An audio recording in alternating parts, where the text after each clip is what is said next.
itu. Nah, mohon izin nanti Mas Guru akan memaparkan gambar TPP-nya master plan ini, lalu nanti saya akan menjelaskan soal bagaimana program strategis desa Gunung Diana 5, 10 hingga 20 tahun ke depan, dan bagaimana cara kita mengakses anggaran selain kemampuan dana desa, ya dana BPD, juga nanti bagaimana slot kita untuk masuk ke APBD kabupaten, APBD provinsi maupun di APBN pusat. Mungkin itu pengantar. Monggo Mas Guru, waktu dan kesempatan yang diberikan.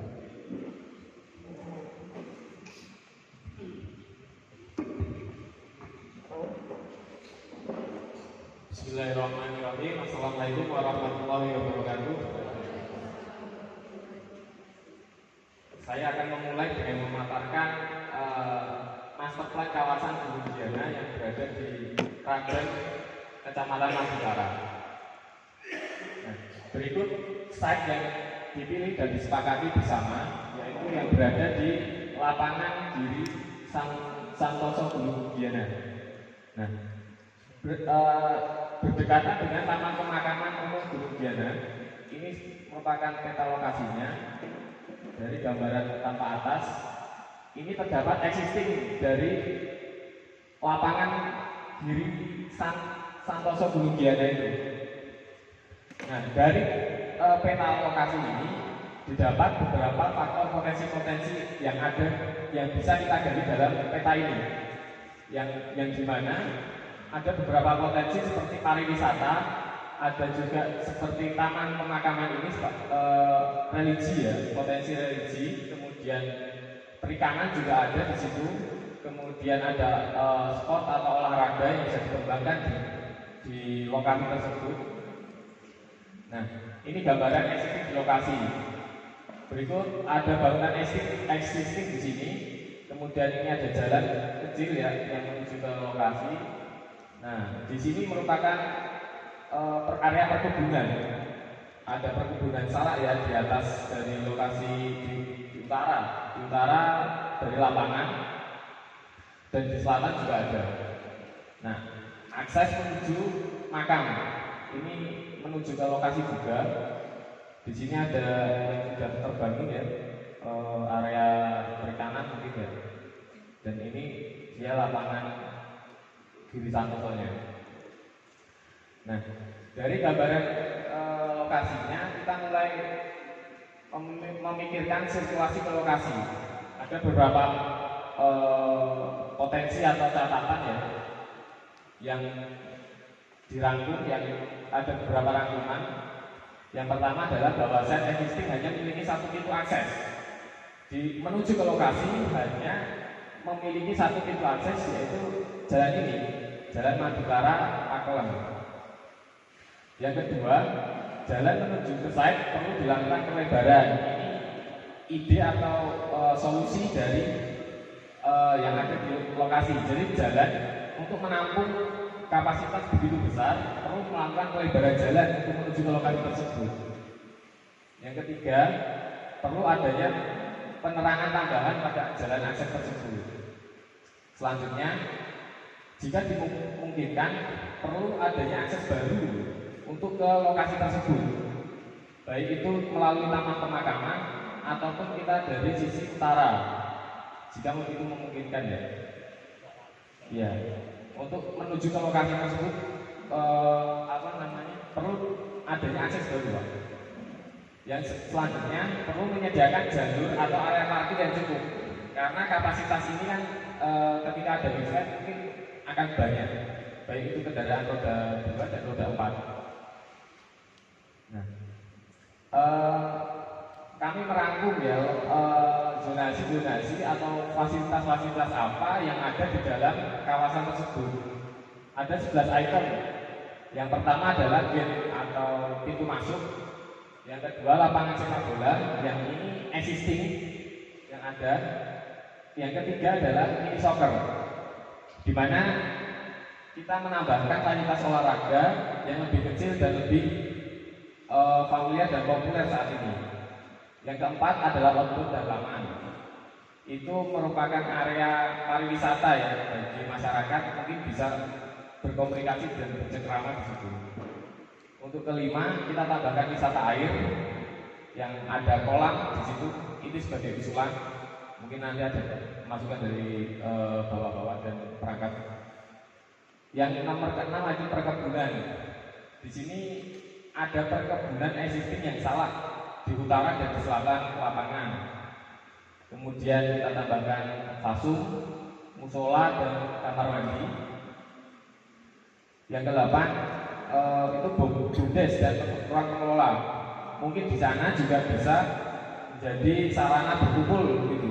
Untuk semua masyarakat, elemen masyarakat bisa berkumpul di area lapangan di Santoso. Kemudian untuk faktor ekonomi, untuk penggerak ekonominya kita buat ruang UMKM di situ untuk penjualan atau menjual ya hasil olahan dari kawasan Sugiana. Dan ada perikanan.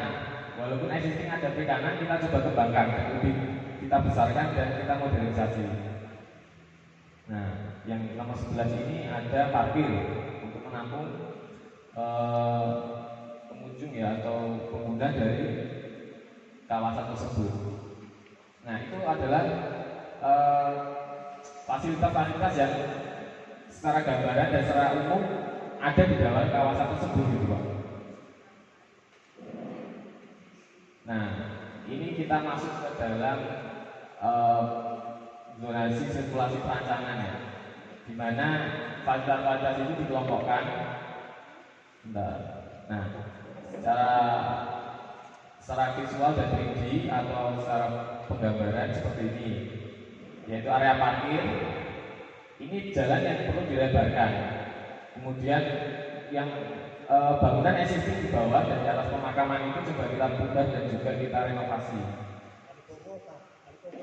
Nah, di sini bisa sebagai ruang pengelola.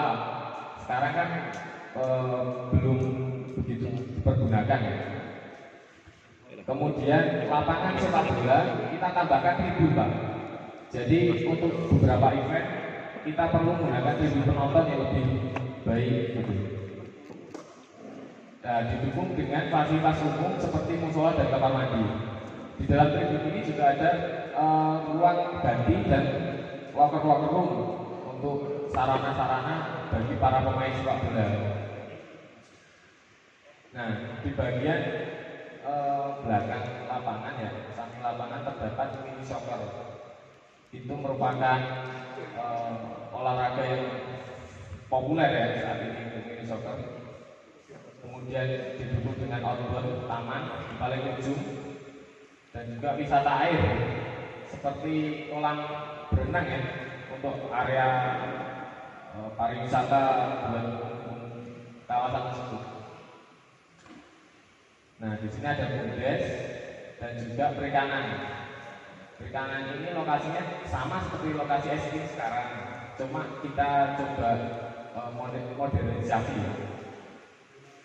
Nah, ini gambaran visualnya dari sisi jalan. Nah, ini pintu masuk kepada kawasan. Coba kita masukkan unsur adat ya, adat atau candi-candi yang ada di bagian negara, ada elemen-elemen candi yang ada untuk kita masukkan ke dalam kawasan seperti bata merah dan juga bata candi, batu candi. Kemudian kita pakai yang konturnya cukup terjal ya. Di existing itu kita perlu menambahkan anak tangga. Nah, ini tampak dari depan kawasan lapangan. Nah, ini di sini bangunan yang tadi ruang pengelola atau bisa digunakan sebagai tiketing atau pintu masuk para penonton gitu ya. Nah, ini elemen-elemen yang dari bagian negara seperti bata merah dan juga bata candi. Nah, ini gambarannya. Nah, ini dari sisi kebun salak. Di sini kita tambah tribun tambahan di mana dia bisa menampung kurang lebih 150 penonton, dan itu bisa lebih seperti ini. Ini tribun yang khusus yang kami usulkan seperti ini, ada atapnya, kemudian penontonnya juga. Nah, ini untuk mini soccernya ada tribun tambahan di sini untuk fasilitas mini soccer. Nah, ini kalau tampak dari tribun, ini dari lapangan sepak bola. Nah, di belakang terdapat taman ya, taman rekreasi bagi anak-anak, atau bisa sebagai tempat berkumpul dari masyarakat. Ini view. Nah, kemudian di sini kita tambahkan yang tadi ya, elemen air ya, seperti kolam renang atau wisata air. Kita usulkan berada di paling atas karena kita lihat view-nya yang paling atas dan view-nya cukup bagus, dan juga pemandangan dan apa namanya, udara ya yang bagus karena ada perkebunan dan lain-lain. Wisata kolam renangnya berada di sini. Nah, ini merupakan area food base atau food court ya, untuk tempat usaha. Di sini ada ruko di bawah dan juga untuk ruang-ruangan ada di atas. Bisa meningkatkan perekonomian ya. Nah, ini ada UMKM, stand-stand yang bisa ditambahkan di pintu masuk. Nah, ini untuk pengelolaan budidaya ikannya. Kita coba buat dan modernisasi, ada beberapa bilik ya. Dan di sini mungkin terdapat sistem baru yang ada dalam untuk mendukung perekonomian dan budidaya ikannya. Mungkin dari saya seperti bahwa Pak, atau ada dan begitu Pak saya.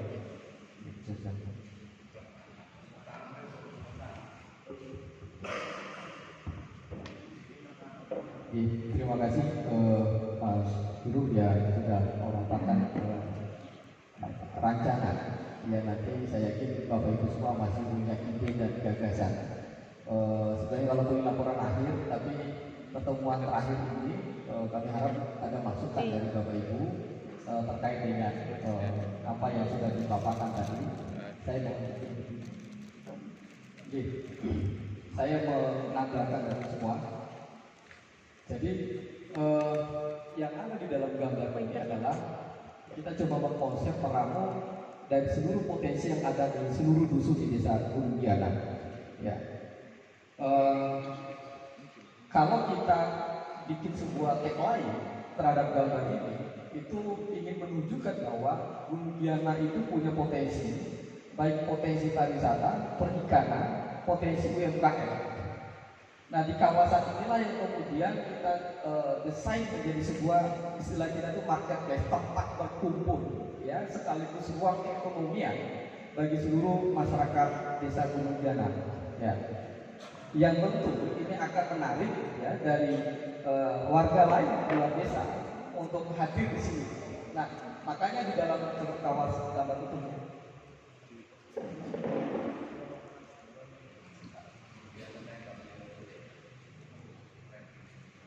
ya. Nah, memang secara topografi Gunung Giana ini kan tidak ada, sangat minim sekali lokasi itu yang tempatnya datar. Ya, setelah kita coba survei sangat sulit sekali karena memang topografinya itu naik turun bebukit gitu ya, sehingga mencari lahan secara spasial yang sangat kompleks itu memang sangat terbatas. Kemarin kita coba promote, bahkan itu ada masuk dalam kawasan perhutani, itu juga kan tidak mudah Pak, karena kalau kita membangun itu menurut saya desa tidak mendapatkan keuntungan begitu banyak, kecuali sudah ada penyerahan asetnya dari perhutani ke desa Gunung Giana.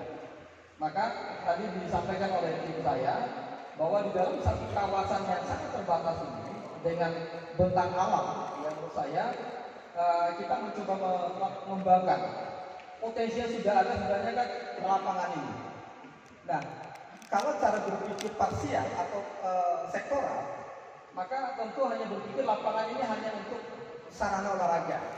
Tetapi di dalam usaha pengembangan ekonomi desa, lapangan ini kita desain itu sebagai daya tarik orang, masyarakat untuk berkumpul, itu satu.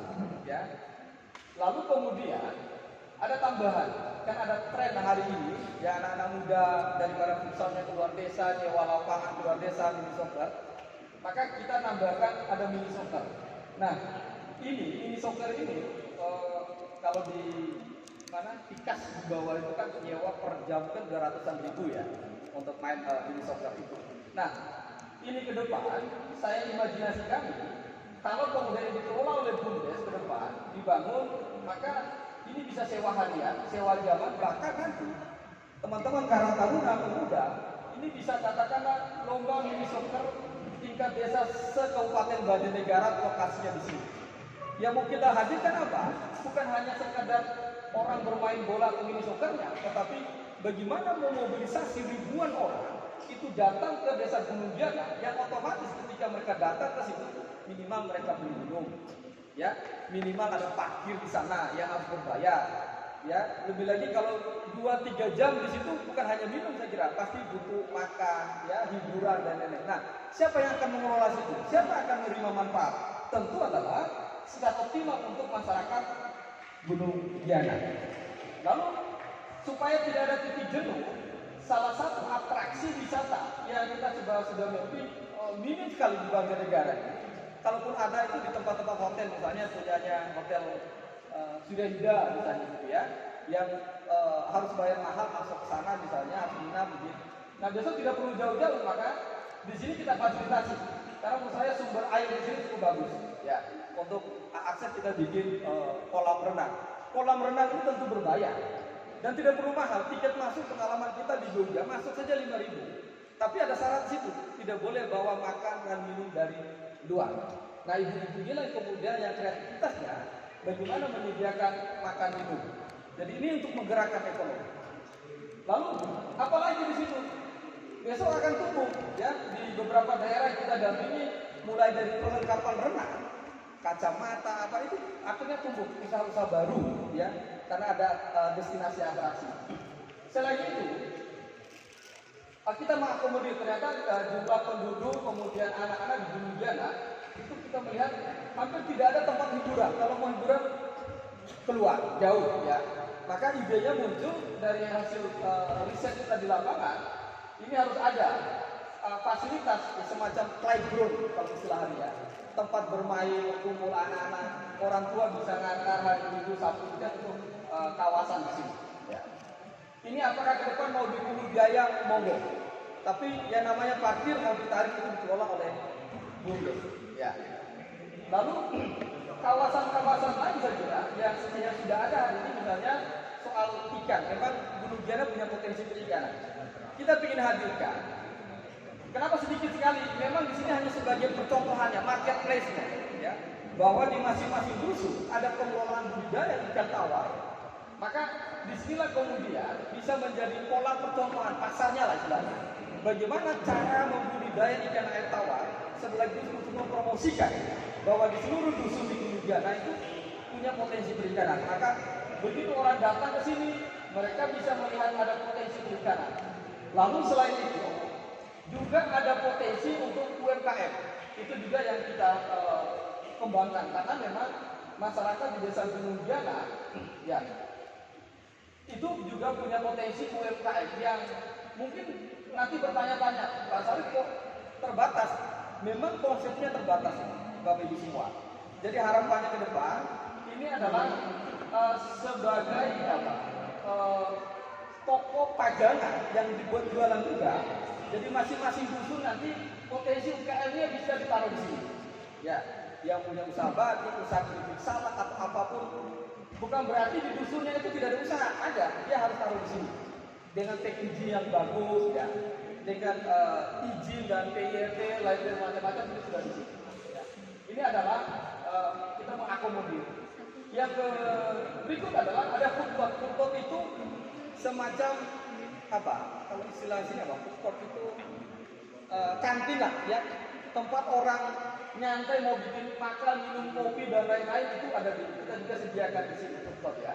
Ini untuk apa? Mengakomodir potensi ibu-ibu yang jago bikin kopi, masak, makanan-makanan itu khasnya Gunung Jana itu bisa disajikan di sini. Ya. Tentu semua model pengelolaan ini di bawah tanggung jawabnya desa dan pengelolaan adalah BUMDes. Ya. Jadi secara bisnis prosesnya itu adalah nanti di bawah pengelolaan BUMDes. Nah, karena di sini di belakang ada kantor badan usaha milik desa yang punya Gunung Jana nanti yang akan menjadi manajemen. Monggo Bu Rumi sebelum kamu. Pak Ajat.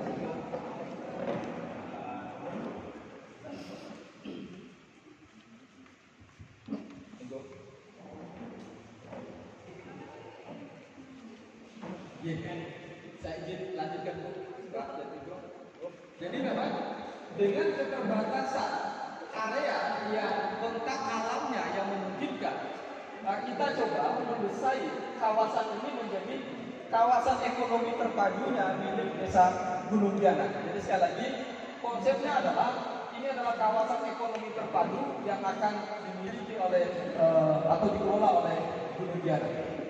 Bapak Ibu semua, ada salah satu potensi yang mungkin kita anggap itu marginal, yaitu ada potensi ada makam di situ ya, yang hari ini menjadi wisata religius, ada kunjungan makam di situ. Ya selama ini mungkin warga desa Gunung Jana tidak berpikir secara ekonomi, hanya berpikir secara spiritual, ya. Maka ke depan potensi orang kunjungan ke makaman tadi atau ke perkebunan tadi itu bisa menjadi satu kesatuan terintegrasi di dalam kawasan ekonomi terpadu ini. Itu saya kira beberapa gambaran yang perlu kami sampaikan. Mohon saran dan masukan. Khususnya ibu-ibu ini saya kira yang paling punya banyak ide terkait dengan gambar yang kami sajikan tadi. Mungkin begitu. Terima kasih. Assalamualaikum warahmatullahi wabarakatuh. Selamat datang kepada Bu Rumi, anggota DPR Provinsi Jawa Tengah, Pak Jatiko, Ibu Lauk, Indiana. Atau saya memberi provinsi apa nih? Indiana. Kembali desa ini pengkali berarti 2 kali. 2. Mungkin kalau pun Bu Rumi, anggota DPR, membawa berkah bagi kita semua. Sinyal kedepannya ada sinyal belum lawuh kita sinyal. Nah, Bu Rumi cara tiang desa Gunung sing sepuh-sepuh kados Pak Bui niku pun mboten asing malih. Nek sing nom-nom mungkin ya asing untuk tidak provinsi. Nek waune kacang ya jawabannya Pak Pria Mulkandura, Pak Pria Diria almarhum. Waune sering tindak ke Gunung nganti dalane angel nganti kepenak ya sering rawuh pengguyana. Nganti sandal jepit bae dibandingkan bisa ditenteni, nggak bisa pakai sandal. Tahu sandalnya di bawah pakai aspal. Iku pun nanti burui perjuangannya riyen don zaman PDI dereng pecah, PDI Sovieti kali Bu Mega. Nah, niku sing disampaikan oleh Pak Sarif ini potensi yang paling besar pertanian salah pondok. Nah, tentunya wonten sing dibina kali dinas pertanian ini salah pondok. Ini kan dinas pertanian bina niku kan kayak orang serius dalam ini. Jadi sing dibina perlu langsung hektarnya sedikit lah kalau jaluk. Paling sedikit kalau dibina salah organik 50 hektar lahan. Jadi kalau mau diekspor 100 hektar, jadi nggak tanggung-tanggung. Kalau yang dibina cuma 12 orang satu kelompok, ya repot. Hasilnya cuma berapa nanti mau ekspor, nggak lagi mau ekspor, nggak lagi kan repot. Sudah pernah diekspor lewat PT Alamanda, petani sayur saking dia. Iku petani nanti yang kilo sekitar mau tengah kintal. Lalu balik nek dibina oleh dinas pertanian pun dibina cara pengolahan lahan pun bebas sesuai SOP tapi hasilnya sudah dibeli kan kecewa masyarakat pada mau langsung ke pasar beras di bawahnya pada mawon jadi buat sih nampung hasilnya itu cara kami semarahin kecewa masyarakat desa Gunung Yana sih maunya dibina jadi kelompok binaan salah organik kudugi profesor saking Bedung lah kula nggih matur ajeng mawon kadose sing belajar negara bina apa Jawa Tengah bina pertanian tanggung Pak jadi nggak memenuhi syarat kalau dibina sekalian 50 hektar mungkin untuk ekspor ya bisa lancar tapi kalau yang dibina cuma 12 orang satu kelompok hektarannya paling cuma 5 hektar tanggung 5 hektar hasilnya berapa kalau 1 bulan 2 kali kan gak mencukupi untuk pasaran internasional ekspor dan itu paling potensi salah yang perlu diangkat dan keluhan masyarakat paling sering mengeluh kan pupuk sulit mereka di Gunung Yana sudah berapa tahun 5 tahun sini nggak mampu memupuk salah nggak mampu karena pupuknya kalau yang subsidi kesulitan sudah punya kartu tapi menurut tani karena sebetulnya yang bingung caranya jadi maksud saya kalau bisa yang punya kartu itu kumpul satu desa nanti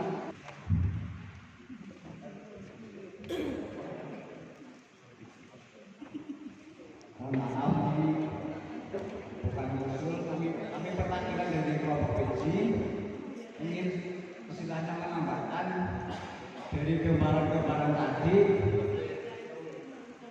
kemungkinan sebagian peserta rapat itu kemungkinan itu mendukung dari gambaran tadi kemungkinan itu mendukung dan sependapat cuman ini sebagai anda-anda aja ini anda-anda dan bila memungkinkan itu kemungkinan itu kan perlu biaya yang sedikit dan kemungkinan itu bertahap jalannya kemungkinan bertahap itu kalau menurut pendapat saya itu yang pertama itu kemungkinan ya akses jalan ke tempat tersebut dan yang kedua itu adalah yang udah di situ sudah ada itu lapangan ya kemungkinan kalau masalah dari saya yang pertama itu lapangan kita bikin standar dulu dan bila memungkinkan soalnya lapangan itu nggak banyak yang lapangan itu antara gawang satu sama yang satunya itu antara timur sama barat itu kebanyakan gawang itu utara sama selatan itu pertimbangannya banyak kalau sore kan kilo ya ini cuman kalau lapangan bencana kan sekarang posisinya antara gawangnya antara barat sama timur nah itu seandainya itu bisa dirubah itu mumpung itu kemungkinan kalau itu bisa terrealisasi jadi istilahnya dari dasarnya itu udah pas gitu itu masukan dari saya ya sementara itu seperti aja terima kasih Pak.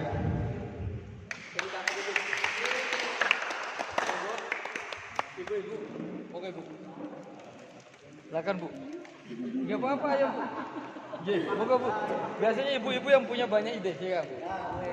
Kamu berdiri aja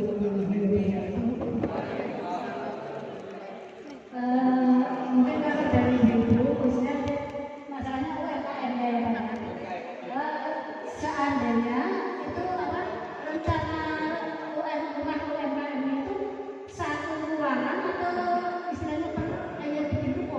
lapak-lapak. Oh di lapak. Di lapak. Iya. Oh gitu. Jadi dibikin lapak-lapak ada berapa? Ada sementara 5 lapak. Nanti kalau mau membangun kawasannya, rencananya kan ya. Nanti bila mau membangun kawasan boleh. Ya soalnya kan saya di sini kan mungkin saya pengen ikut di situ, pengen ikut di situ lah. Bulan jenengan berapa kira-kira Bu? Berapa banyak? Seperti mungkin banyak kayak Mas. Jadi kan kalau ibu-ibu banyaknya ini jualan gitu. Mungkin untuk menambah ekonomi lah. Ya mintanya ditambah khususnya untuk ini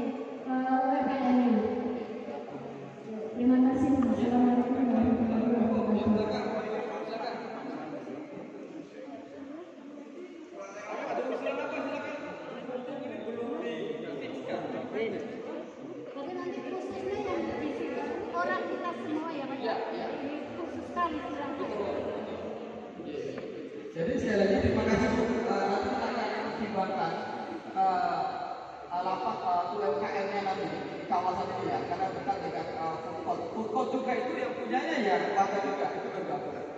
Nah, kayak di gambar tadi, ya, kawasan UMKM.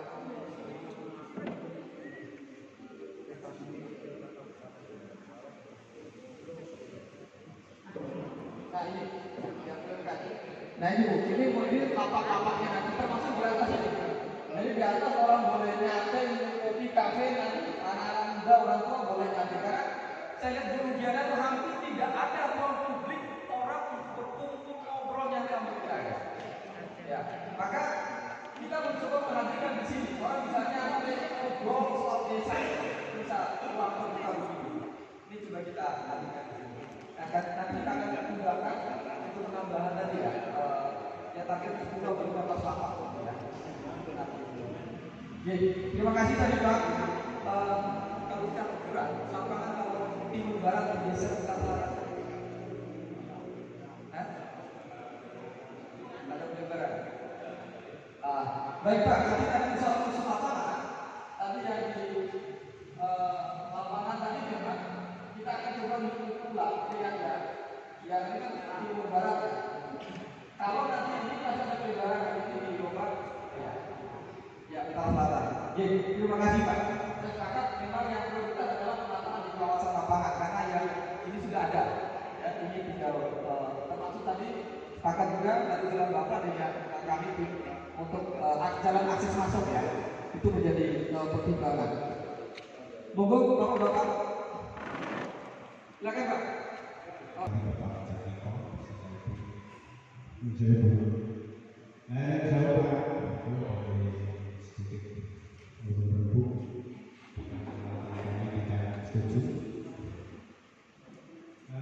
Pertanyaan saya gini, saya dari transaksi wisata itu menelan tanah negara itu apakah 100%? Itu yang pertama. Dan yang kedua, saya dari transaksi bagaimana kedepannya ada sesuatu mekanismenya seperti apa kedepannya ada sesuatu. Dan berkaitan dengan hasil bisa dikalkulasi kalau betok sekitar 25 juta. Nah saya ini wisata tersebut saya cepat tidak tembus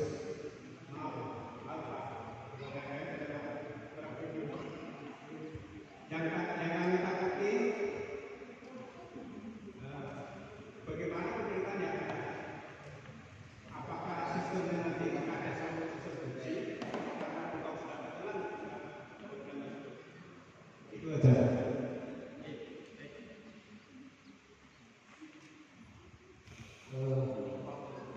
Ini pertanyaan yang menarik.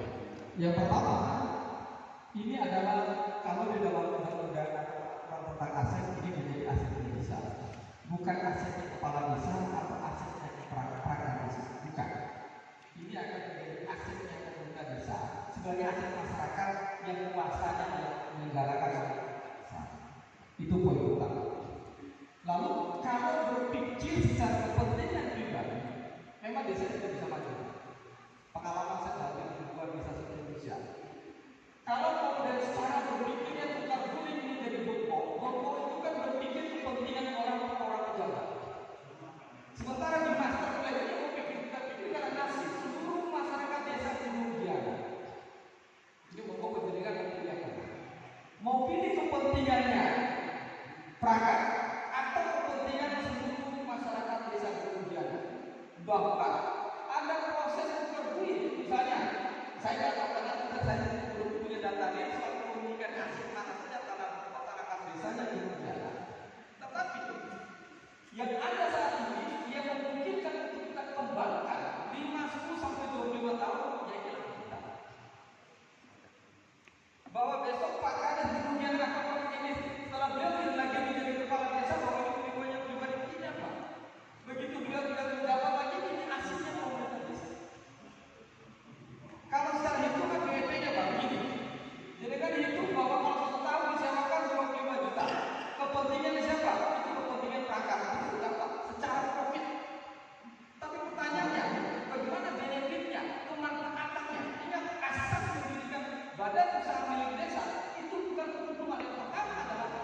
kita sebagai perangkat, sebagai termasuk kepala desa seperti saya kira, untuk bermusyawarah supaya jangan terjadi antara kita di sini.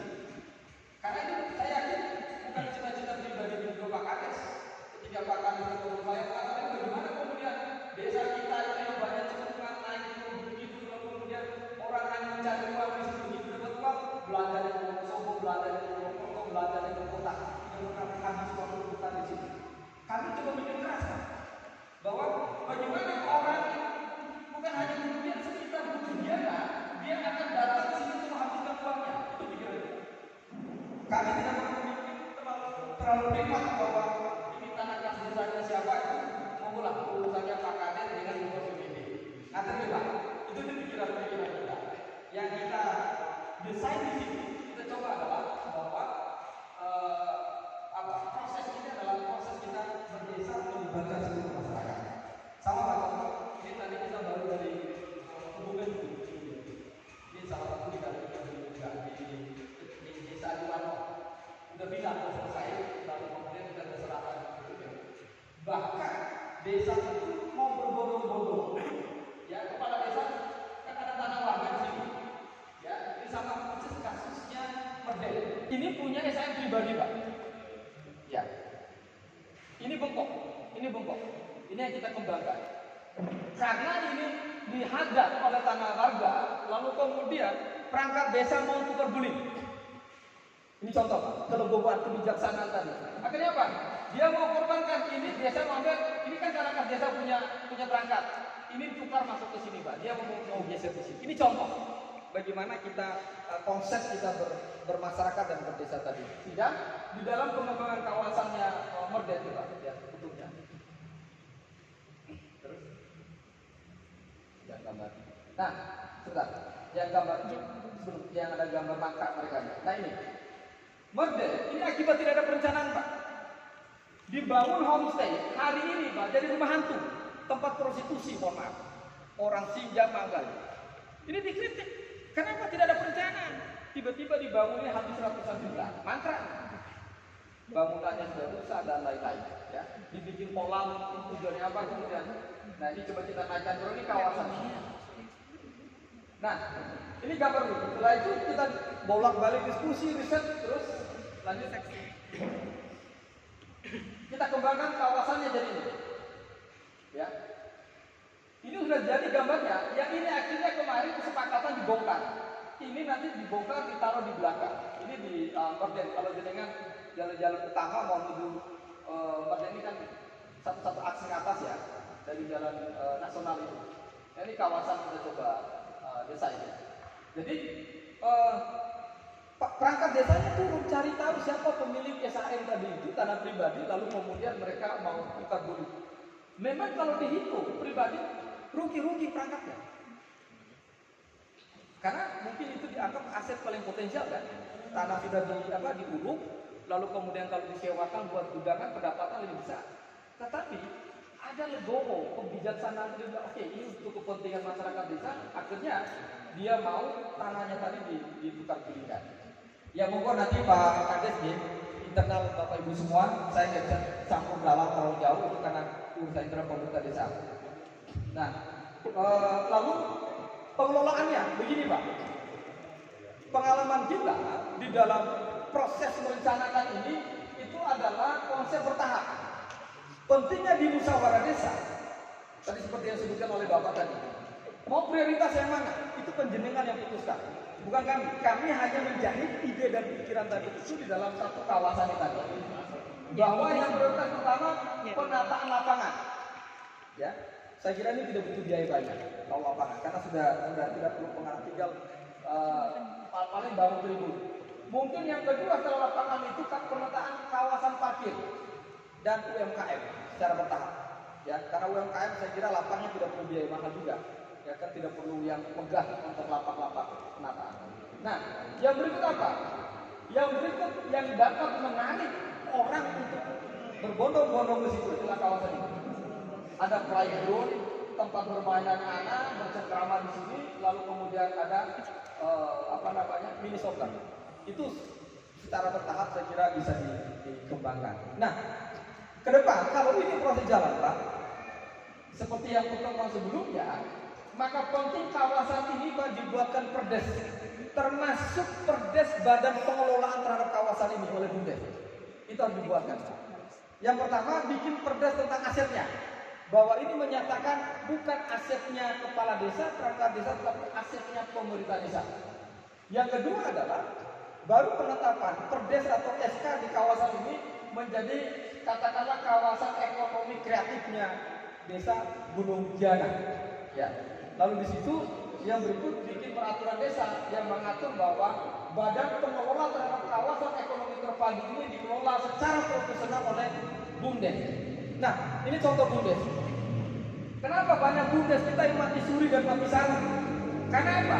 Pendekatan rekrutmen Bumdes kita itu pendekatan satu kekeluargaan. Orang-orang ya boloku, ya konjoku, ya tomboku, ya dulurku. Mengesampingkan apa? Pendekatan profesional. Padahal Pak, Bumdes itu levelnya sama dengan BUMN Pak. Levelnya itu sama dengan BUMN. Gak percaya itu baca PP 11 tahun 2021. Bumdes itu, saya bayangkan besok dia ini misalnya dirikan PT. Kasusnya kemarin akhirnya ketemu guru. Kita ketika merdek, bukan konflik sih, ada sengketa sedikit. Lapangan yang begitu besar punya merdek. Itu hanya disewakan per tahun itu hanya berapa? Hanya 12 juta. Desa mau ambil alih tidak bisa Pak. Kenapa tadi? Desa tidak segera membuat legalitas. Padahal pendapatan di Merden itu ada 2 perusahaan jasa sekolah sepak bola yang anak dari luar desa, luar daerah itu masuk sekolah di sana. Dan itu pendapatannya ratusan juta. Ya, di kawasan itu. Nah, saya bilang kepada Pak Kadesnya Merden, gimana? Mau ambil alih? Mereka nggak mau, bahkan menciptakan konflik. Padahal itu asetnya desa, lapangannya desa, dibangun pakai dana desa, sewanya cuma 12 juta per tahun, kontraknya jangka panjang. Siapa yang melakukan? Kepala desa sebelumnya. Ini kan menjadi problem. Kenapa? Makanya saya kemarin pesan sama Pak Kades Merden, segera buatkan perdes tentang batas desa, perdes tentang aset desa, lalu kemudian perdes tentang kewenangan desa. Ada 3 perdes kemarin yang kita dorong agar desa itu segera melindungi seluruh aset-asetnya biar tidak gampang dipindah tangankan atas nama pendapatan asli desa ke pendapatan kepala desa ke perangkat desa, itu kemudian harus dirubah. Mungkin itu masukan dari kami. Saya kira nanti monggo kalau masih ada masukan Bapak Ibu semua. Tapi kami komit karena ini ada Bu Dwi, ada Pak Jetmiko. Saya bukan menjanjikan bahwa bisa dan tidak. Yang paling penting begini, ini momentum. Sama kemarin tadi saya ingatkan ke Adi Warno di Kebumen. Ini momentum hari ini bulan Juni-Juli persiapan pembahasan APBD perubahan dan RKPD 2024. APBD 2024. Apa artinya? Bahwa kita sudah analisa, tidak mungkin kemampuan APBD Gunung Giana untuk menyelesaikan ini, tidak mungkin. Kalaupun mungkin itu kita butuh ikat pinggang bahwa selama 2 tahun alokasi APBD kita totality harus masuk di sini. Tetapi kemudian ini kan ada momentum. Pak Kades nanti dengan setelah selesainya DED dan gambar master planning tadi boleh ngamen kemana-mana, tapi bawanya dokumen, bukan ngoceh jual obat. Bahwa misalnya nanti ambil gambar mini soccer, RAB-nya, nitip ke SIPD-nya mungkin Bu Rubi, Pak Jatmiko atau siapapun saya kira yang bisa di ini. Kuncinya apa? Jangan setelah penetapan APBD, Pak. Ini proses yang paling penting. Momen-momen bulan-bulan ini lah kemudian momen yang tepat. Untuk apa? Hanya nitip SIPD. Kalau tidak masuk di dalam SIPD-nya kabupaten dan provinsi, Pak, mau bawa seluruh pun nggak bakal keluar. Itu cara. Beda dengan dulu. Dulu jenengan boleh palak di tengah jalan, kemudian Pak proposal nggak bisa. Sekarang udah beda. Karena sistem semua perencanaan itu pakai sistem informasi pemerintahan desa. Daerah itu sudah pakai aplikasi semua. Nah, besok mungkin Pak Kades, perangkat desa ketemu mungkin yang dari DPR RI mau nitip, Pak, saya mau nitip ini mau bikin lapak UMKM-nya atau faksumnya, ya, bawakan ED-nya, gambar sama RAB-nya sudah.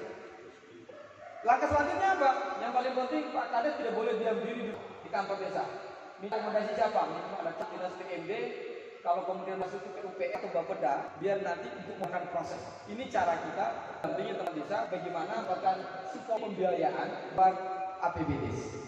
Gitu. Nanti insya Allah kita tetap mendampingi nanti bagaimana proses termasuk surat menyurat. Insya Allah kita akan termasuk kemarin saya tidak menjanjikan.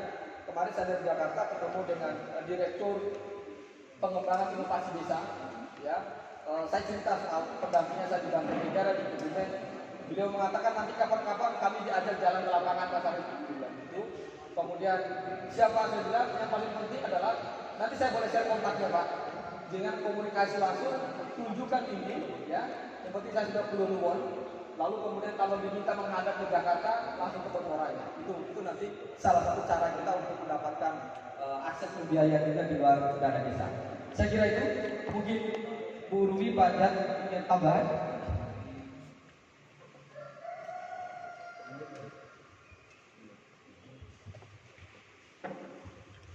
Assalamualaikum warahmatullahi wabarakatuh. Yang saya hormati atas pimpinan Pak Kadi, semua teman-teman perangkat, juga yang saya hormati Mas Arief, bersama tim LSN, juga warga masyarakat perwakilan dari masing-masing kelompok yang sangat saya hormati. Tentunya mohon maaf, ya, saya hadir telat karena pagi tak kira itu tanggal hari ini tanggal 12. Saya berangkat ke mau menemui seseorang di Gombong, tapi malah ya itu dilalah orangnya nggak ada, jadi terus pulang teling gaji. Loh, baru sampai di mana dari Kertayasan, terus sekarang ada kegiatan di Gunung Diana, gajinya tanggal 13.